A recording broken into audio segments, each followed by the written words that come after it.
마태복음 16장 13절에서 16절까지 되어 있는데 오늘 아침에 19절까지 함께 좀 보도록 하겠습니다. 마태복음 16장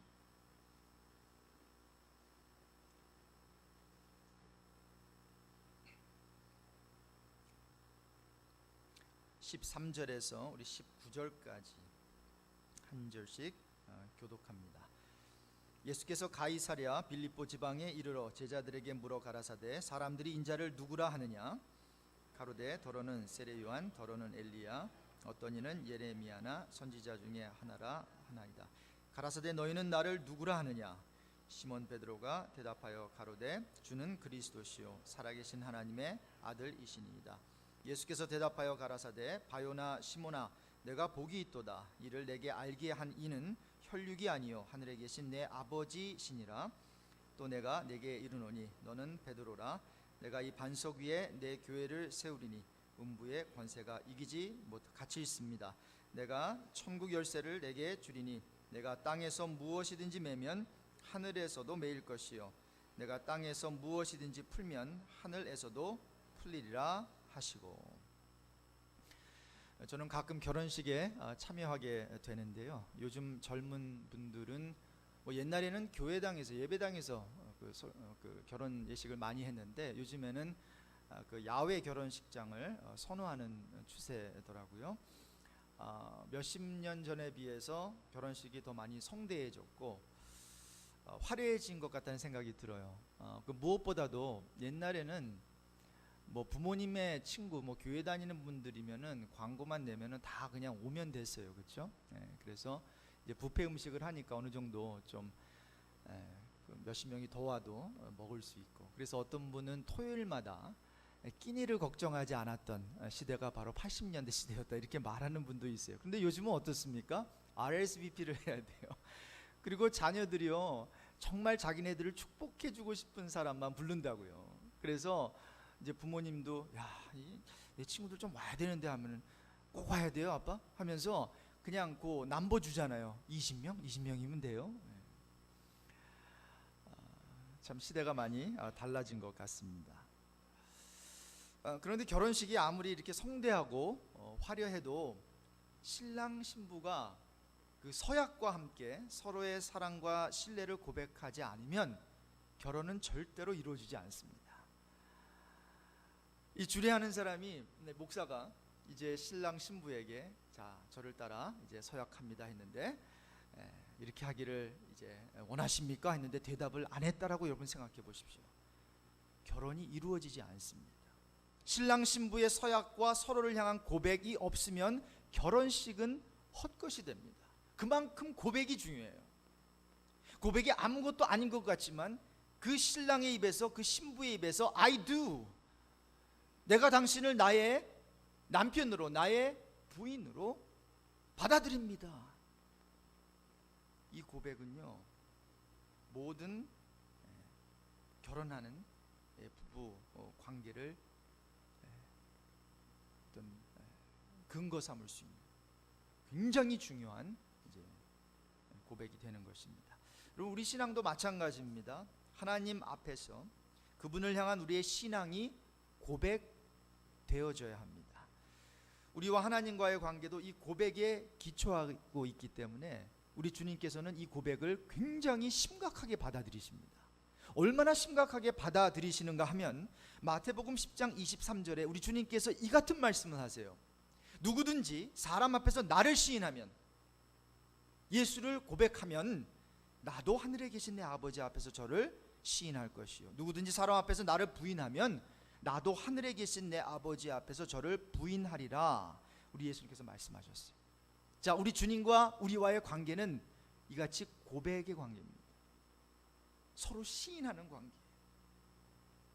주님은 우리의 목자가 되십니다. 주님께서는 너희들은 나의 양이다 말이죠. 그래서 여러분 신약 성경에는 주님을 향한 여러 가지 형태의 신앙 고백이 나옵니다. 그 중에서 오늘 본문에 나오는 베드로의 신앙 고백은 예수님이 크게 칭찬하신 고백입니다. 자, 어떤 고백입니까? 오늘 본문의 16절인데 시몬 베드로가 대답합니다. 질문은 뭐였나 하면 너희는 나를 누구라 하느냐. 많은 사람들이 뭐 엘리야다, 뭐 그리고 뭐 선지자 중에 한 명이다, 뭐 여러 가지를 얘기를 해요. 그런데 너희들은 나를 누구라 하느냐 라고 했을 때 시몬 베드로가 어떤 고백을 했습니까?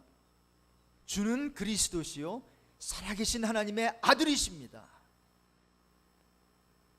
여러분, 이 고백이 얼마나 위대한 고백이었는지 우리 주님께서는 그 다음 구절에 그래, 그 고백 위에 내가 나의 몸된 교회를 세울 거야. 여러분, 교회가 어떤 곳인 줄 아십니까? 바로 이 엄청난 고백을 한 사람들이 모인 곳이 교회인 줄로 믿습니다. 여러분, 이 같은 신앙 고백을 하셨습니까? 여러분, 이 신앙 고백 없이는 교회가 세워지지 않습니다. 만약에 교회에 다니는 사람들이 이 신앙 고백하지 아니하고 교회에 다니고 있다면 그저 교회 땅만 밟고 갈 뿐이지 주님과의 관계가 있는 사람이 절대로 아닙니다. 만일 여러분 이 같은 신앙 고백을 하지 않았다면 이번 사도신경 시리즈 설교를 들으시면서 고백 신앙을 소유하게 되는 해가 있기를 바랍니다. 여러분, 이 신앙 고백이라고 하는 거 굉장히 중요합니다. 왜냐하면 이 신앙 고백 위에 주님의 몸된 교회가 세워질 뿐만 아니라 저와 여러분의 신앙이 성장하게 됩니다. 할렐루야. 저와 여러분의 신앙이 어떻게 성장합니까? 신앙을 고백함으로. 사랑의 고백은 사랑을 자라게 하죠. 신앙의 고백은 신앙을 자라게 합니다. 자, 그래서 주님과의 관계의 그 기초도 신앙 고백이고 교회의 기초도 뭡니까? 신앙 고백이에요. 이 같은 신앙을 믿음으로 고백할수록 신앙이 자라고 교회는 더욱더 교회 되어지는 것입니다. 자, 그렇다면 여러분, 우리의 신앙을 어떻게 고백할까요? 물론 시몬 그 베드로의 고백 굉장히 간단하고 중요한 고백인데 좀 보충 설명이 돼야 되는 고백이에요. 거기에는 예수 그리스도 외에는 별로 이렇게 언급되고 있는 게 없어요. 또 예수 그리스도가 도대체 어떤 일을 했는지 잘 몰라요. 자, 그래서 우리의 신앙을 조금 더 좀 구체적으로 어떻게 고백할 것인가, 거기에 대한 답이 사도신경에 있습니다. 사도신경을 통해 우리의 기독교 신앙을 고백할 수 있다라고 하는 것입니다. 자, 그래서 오늘부터 이 사도신경 내용이 굉장히 중요하고 여러 가지가 있기 때문에 몇 주가 될지 아마 몇 달 정도가 될 것 같은데 오늘부터 사도신경을 아주 좀 자세하게 공부하고 싶은 마음이 저에게 있습니다. 사도신경을 설교하게 된 동기가 몇 가지가 있습니다.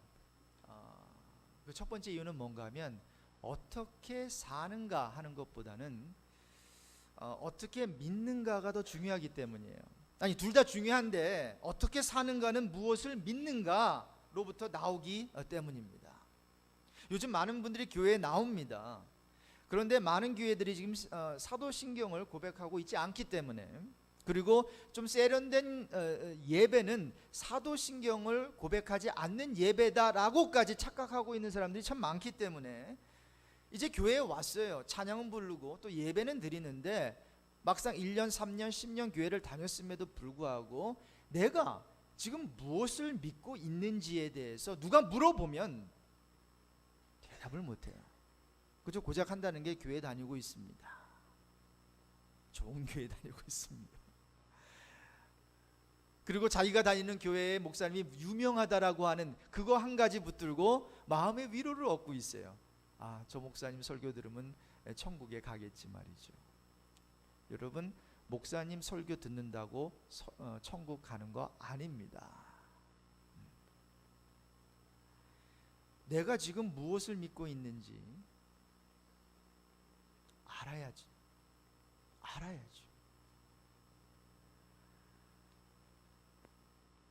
그런데 잘 몰라요. 왜 그럴까요? 여러분, 책임이 설교자에게만 있다고 말씀하지 마십시오. 설교를 듣는 청중에게도 있습니다. 요즘 청중은 설교를 들으면서 딱딱한 교리 설교보다는 좀 부드럽고 재미있고 나에게 적응할 수 있는 좀 relevant한 그러한 설교를 더 지향을 하죠. 좀 프랙티컬하고. 그래서 설교를 들었는데 so what? 그것이 나하고 무슨 상관이 있습니까? 좀 나하고 상관된 얘기를 해주십시오 라는 그러한 어떤 태도가 있기 때문에 설교자도 큰 부담이 있습니다. 자, 그러다 보니까 how to 설교를 참 많이 하죠.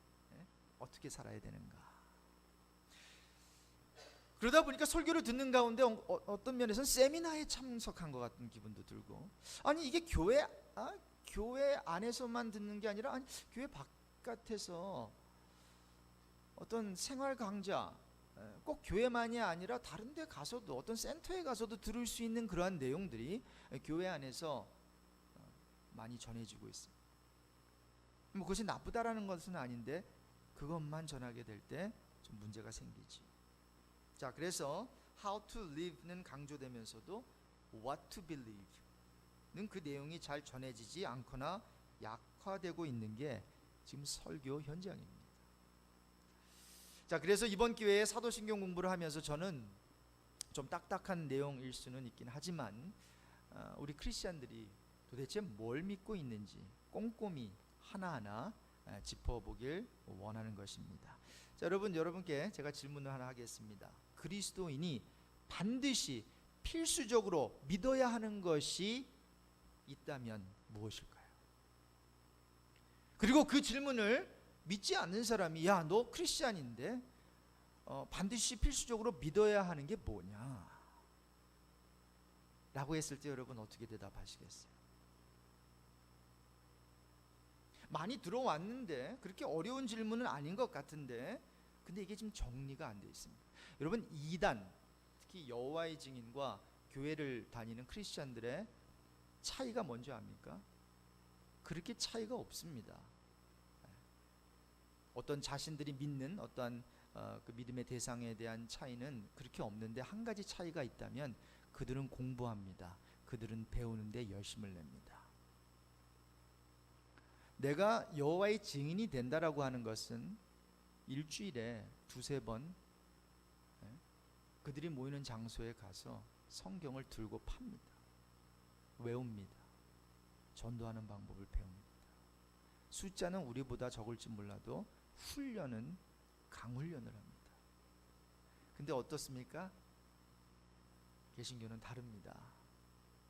많은 분들이 교회는 나오지만 이 배움의 공동체, 학습 공동체는 여기에 비하면 너무 떨어집니다. 10명 중에 2명꼴로 성경 공부만 합니다. 정확히 그것이, 죄송합니다만, 우리 교회에서도 반영이 되고 있습니다. 지금 성경 공부하는 분들이 100여 명이 넘는데 지금 20명만 성경 공부하고 있다라고 하는 거죠. 제가 여러분에게 뭐 guilty feeling을 드리기 위해서 하는 것이 아니고요. 그 리얼리티가, 현실이 그렇다라고 하는 거예요. 자, 그래서 여러분 이번 기회를 통해서 이 사도신경 성경 공부 여러 가지 이유 때문에 나오지 못하시더라도 주일 빠지지 마시고 앞으로 아마 한 11월 달까지 가게 될 것 같은데, 이 성경 공부 대신에 이 설교를 통해서 내가 믿고 있는 것을 좀 잘 정립해 두시면 여러분에게 큰 유익이 될 줄로 믿습니다. 자, 그래서 이 질문 너무나 중요한 질문이잖아요. 내가 만약에 하나님을 믿는 사람이라면 필수적으로 뭘 믿어야 되는가? 자, 여기에 대해서 우리 교회가 속해 있는 CRC 교단에는 하이델베르크 캐테키즘, 한국 발음으로 하면 하이델베르크 요리 문답지가 있어요. CRC 소속 교회의 모든 성도들이 의무적으로 공부해야 하는 그런 내용입니다. 앞으로 제가 이끄는 삶 공부 가운데 이 교리가 이끄는 삶 성경 공부도 오픈하는데, 그때 이 하이델베르크 캐테키즘을 이건 좀 깁니다. 몇 주로 안 됩니다. 사실은 한 3, 40주까지 가는데, 하여튼 간략하게 그나마 해서 여러분과 공부를 하게 될 것인데, 이 하이델베르크 요리 문답은 질문과 답변식으로 정리된 기독교 교리집이에요. 요즘은 question하고 answer, 이러한 그 교육 방법이 좀 이렇게 구식 방법이라고 해가지고 그렇게 잘 안 합니다. 요즘 그 대화 방법으로 하는데, 16세기 전후로 해서 그때 교육 방법은 이거밖에 없었어요. 중요한 질문을 합니다. 그리고 거기에 정확한 답을 달아줍니다. 그리고 그것을 외웁니다. 외우되 리피트해서 가르칩니다. No wonder they had more biblical knowledge back then compared to now.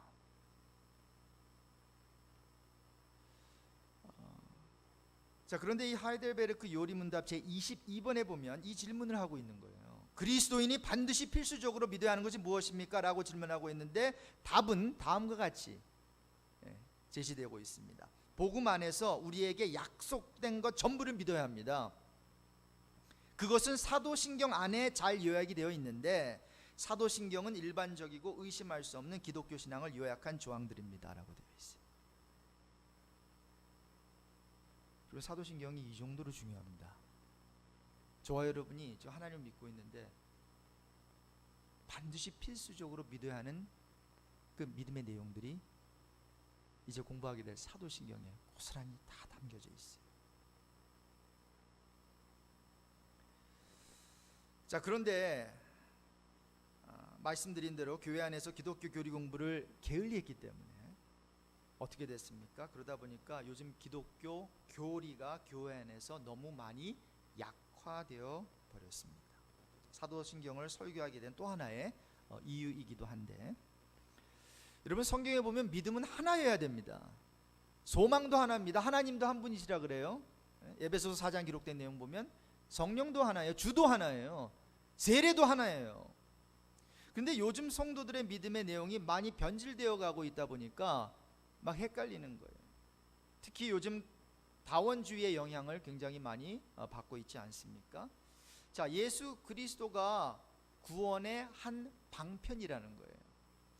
He is just one of many ways to get to God이라는 거죠.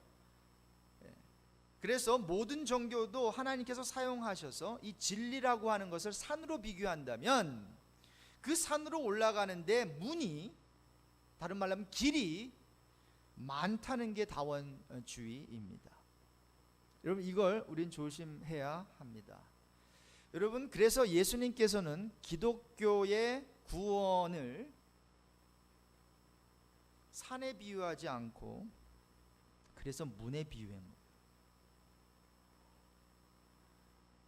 내가 문이니 누구든지 나로 말미암아 들어가면 무엇을 얻습니까? 구원을 얻는데요.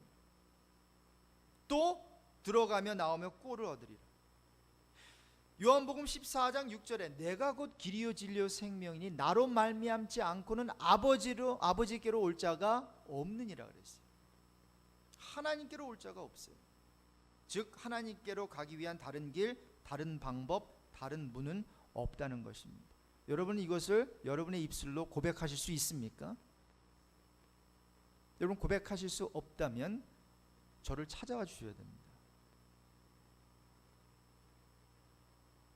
요즘에 그 고백하지 않는 교회가 있기 때문에 죄송한 말씀이지만 여러분이 그거를 믿으신다면 그런 교회 다니셔야 됩니다. 저희 교회는 예수 그리스도 외에는 구원이 없는 것을 가르치고 그것을 고백하고 믿는 사람이 모이는 교회가 되어야 합니다. 뭐 꼭 CRC 속한 교회이기 때문이 아니라 성경에서 그렇게 말씀하고 있기 때문이죠. 여러분 진정한 복음은 넓은 문이 아닌 좁은 문이라는 것. 그런데 기독교 본질을 벗어나서 인본주의적 성경 해석을 시도하면서 복음을 훼손하는 그러한 신학자들이 우리 주위에 많이 있습니다. 자, 그래서 이같이 다원주의에 물들어 있는 요즘에 교회가 우리 성도들이 무엇을 믿어야 하는지 우리가 알아야 되는데 그걸 하기 위해서 이제 이 사도신경을 공부하게 된 것입니다. 그래서 저는 앞으로 우리 교회에서 사도신경을 함께 이렇게 고백하는 시간을 가지려고 하는데 그거 하기 전에 먼저 저와 여러분이 이 내용들을 공부하고 난 후에 내가 고백하게 되는 내용이 이런 내용이군요. 알고 고백하자는 거죠. 자, 그래서 먼저 이 사도신경 시리즈 설교를 이제 하게 된 것입니다. 여러분 16세기 종교개혁자들은요 이 사도신경을 굉장히 많이 강조했습니다. 5세기가 지난 21세기에는 그렇다면 이 사도신경은요 더 많이 강조되어야 한다고 저는 믿습니다. 왜냐하면 그때보다는 지금이 신학적으로 이 크리스찬의 신앙이 많이 약화됐어요. 기독교 교리가 약화돼 버렸어요. 그래서 저는 오히려 사도신경의 그 고백이 어른들만 했다면 우리 자녀들에게도 고백되어야 되고, 이제 교육부서에 우리 아이들 예배 가운데도 예배 모범에 사도신경이 들어가야 된다고 저는 생각하고, 아이들에게도 사도신경을 가르쳐야 한다고 생각합니다. 그래서 유명한 종교개혁의 중요한 인물이었던 루터를 비롯해서 그 다음에 캘빈이라든가 zwingli라고 하는, 한국말로 보니까 쯔빙글리라고 돼 있는데, 어떻게 그런, 원래 그 오리지널 발음이 가끔 한국에서 나와요. 원래 미국 발음은 너무 굴려가지고. 근데 저는 zwingli라고 배웠는데, 쯔빙글리 뭐 이런 사람 보면 예배 모범의 사도신경 고백 순서를 반드시 넣었습니다. 그리고 말씀드린 대로 우리 CRC 북미주 개혁 장로교회 CRC 교단도 사도신경을 예배 중에 고백하는 것을 원칙으로 하고 있기 때문에 앞으로 우리가 신앙 고백으로 사도신경을 함께 외우려고 하는 것입니다. 자, 사도신경이 그렇다면 어떻게 만들어졌을까요? 그 배경을 좀 설명을 드리겠는데, 오늘은 이 사도신경에 대한 좀 그 어떤 서론적인 이야기를 좀 해드리겠습니다. 여러분, 모든 종교에는 뭐가 있을까요? 네? 믿음의 대상이 있습니다. 그렇죠? 신앙의 대상이 있습니다. 자, 신앙의 대상이 있을 뿐만 아니라 경전이 있죠. 경전. 그래서 불교에는 불경이라고 그러나 그 책이 있죠. 그렇죠? 그리고 이슬람 교회는 코란이 있고, 몰몬 교회는 또 몰몬 경이 있지요. 그리고 힌두 교회는 베다 경전을 비롯해서 그 경전에 준하는 여러 다른 어떤 문헌들이 있다고 합니다. 자, 기독교에도 경전이 있지요. 뭐예요? 저와 여러분이 갖고 있는 이 신구약 성경이에요. 자, 이같이 모든 종교에는 뭐가 있어요? 경전이 있어요. sacred 어떤 literature이 있어요. 자, 그런데 문제는 그 종교를 따르는 자들이 스스로 그 경전을 이해하거나 깨우치기는 쉽지 않다는 것입니다. 그렇죠?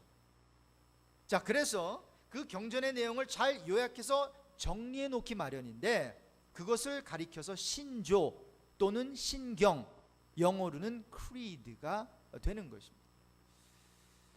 이 단어는 크레도라고 하는 라틴어에서 파생되었는데, 내가 믿는다, I believe 라는 뜻입니다.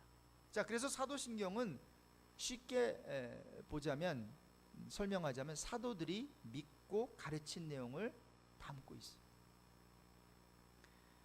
더 정확히 말하면 사도들의 신앙과 성경이 가르치는 내용을 간략하게 요약한 것이 사도신경입니다. 근데 어떤 분들은 사도신경이라고 하니까 이제 사도들이 흩어지기 전에 다 한 자리에 모여서, 자, 이거 중요하니까 우리 문구 만들어서 이제 고백하게 하자 라고 만들어졌다고 착각하는데, 그것은 아닙니다. 사도신경은 사도시대에 사도들이 직접 만든 것은 아닙니다.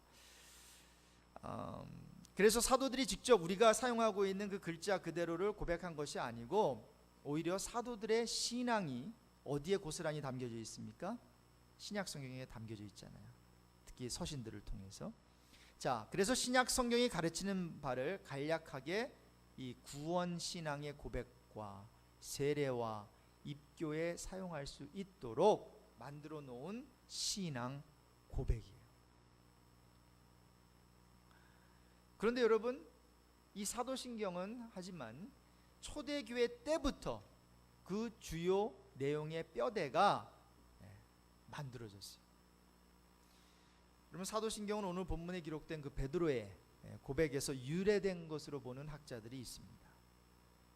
그래서 거기서 고백된 주는 그리스도시요 하나님의 아들이십니다 라는 것을 토대로 해가지고, 그 다음에 거기에 계속해서 진리가 밝혀지는 대로 이제 살을 이제 붙이게 된 것이라는 거죠. 그래서 초대교회를 비롯해서 그 많은 크리스천 교회들이 그 주요 내용을 고백하면서 교회 안에서 계속해서 사용되어 왔어요. 그래서 전능하신 하나님 아버지로 받아들여져 왔고, 그리고 그 하나님은 천지를 창조하신 하나님이라는 거죠. 그래서 그런 고백이 여기 들어가 있습니다. 자, 현재 우리가 사용하는 사도신경이 언제 완성되었는가, 그 시기에 대해서는 학자들의 견해가 분분한데, 빠르게는 주후 5세기, 그러니까 400년 말기에는 이미 교회 중에서 사용하고 있었다고 봅니다. 빠르게는. 그런데 좀 늦게는 7세기에 접어들면서 지금의 사도신경이 확정이 되었다고 보는 것입니다. 자, 그래서 5세기 말에서 7세기 초 사이에 지금의 사도신경이 만들어졌다고 보면 되는데, 그래서 그냥 쉽게 교회 안에서 여러 이제 신앙 고백들이 되어지다가 7세기에 접어들면서, 늦어도 7세기에 접어들면서 지금의 사도신경이 확정이 되었다. 이렇게 보면 그렇게 빗나가지 않을 것 같습니다. 여러분, 사도신경에 대한 백그라운드 설명 들으니까 좀 지루하시죠?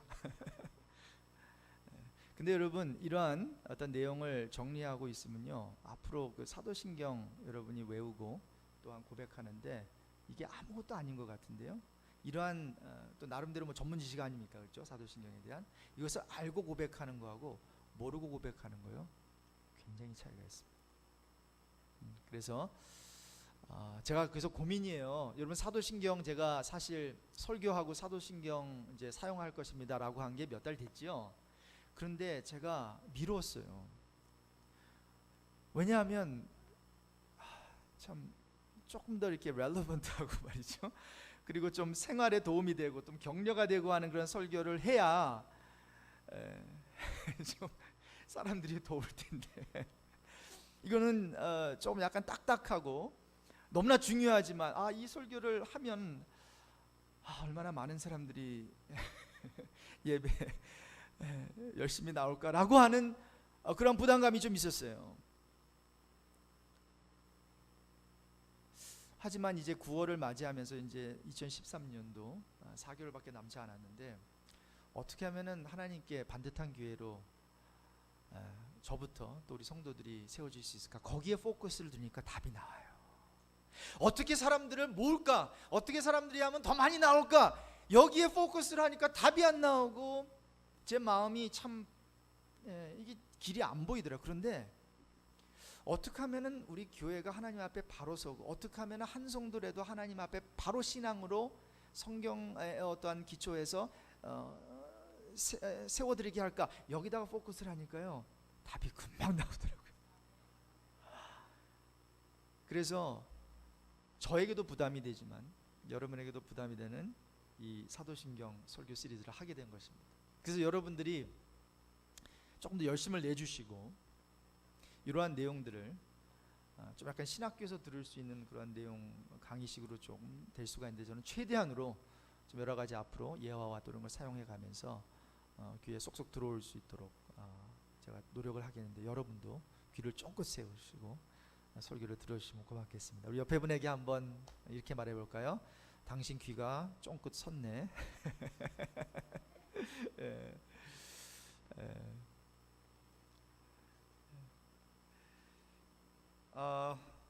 오늘 결론적으로 사도신경에 담겨 있는 세 가지 사상 좀 말씀드리고 말씀을 마치려고 하는데, 세 가지 중요한 사상이 있습니다.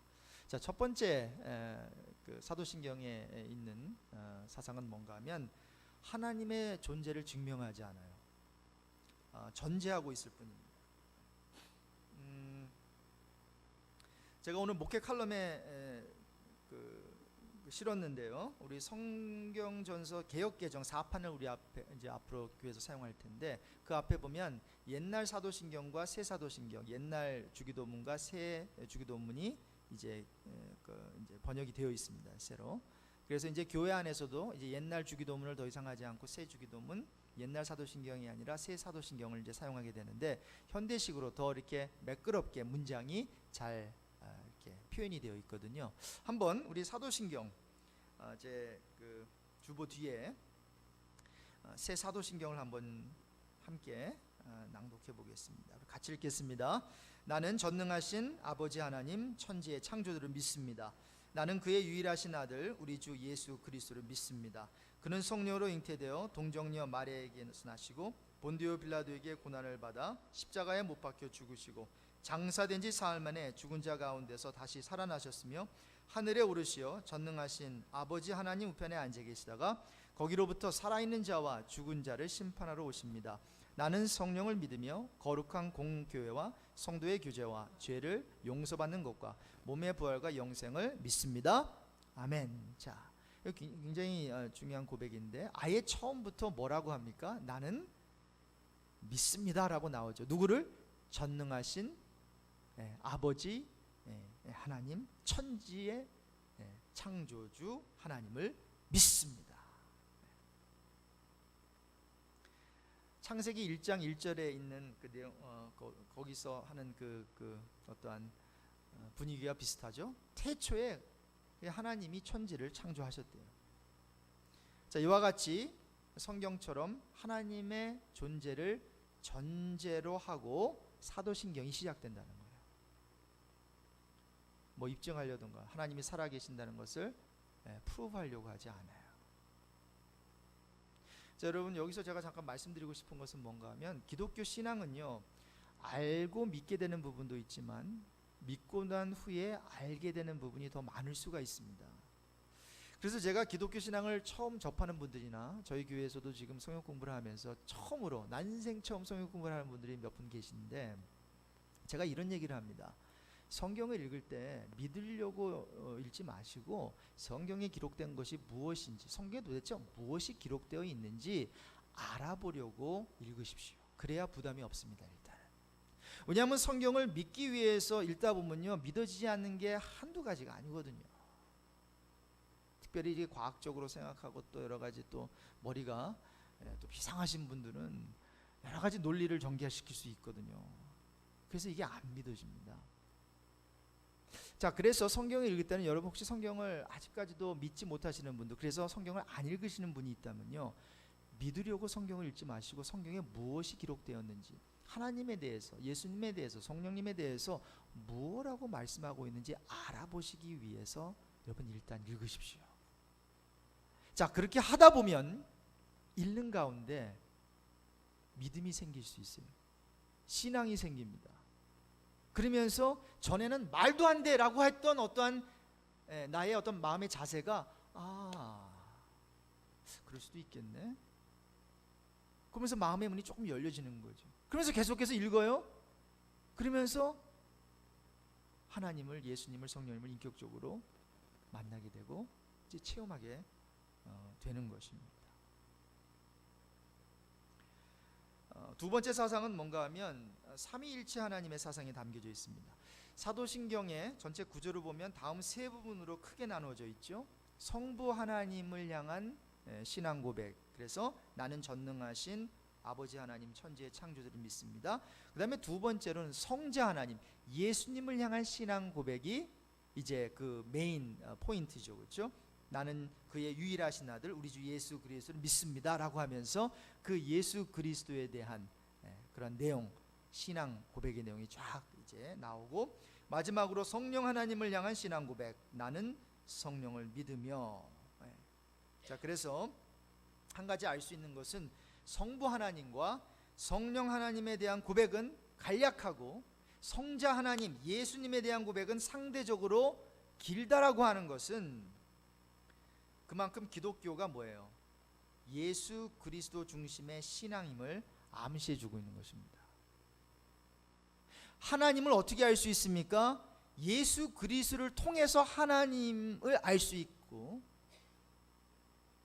성령님의 역할은 당신이 짜잔 나타나서 나 성령 하나님이니까 나를 믿어, 물론 성령 하나님 믿어야 되겠지만 성령 하나님의 첫 번째 역할은 예수 그리스도를 조명해 주시는, 예수 그리스도가 말씀하신 모든 것을 그때 사도들에게, 제자들에게 기억나게 하시고 또 성경을 기록할 수 있도록 누구에 대해서? 예수 그리스도에 대한 기록을 잘 할 수 있도록 성령 하나님께서는 좀 이렇게 예수 그리스도를 확대하고 예수 그리스도를 포커스하고 예수 그리스도를 잘 믿게 하기 위해서 어떤 그런 역할이 있다라고 하는 거죠. 자, 그래서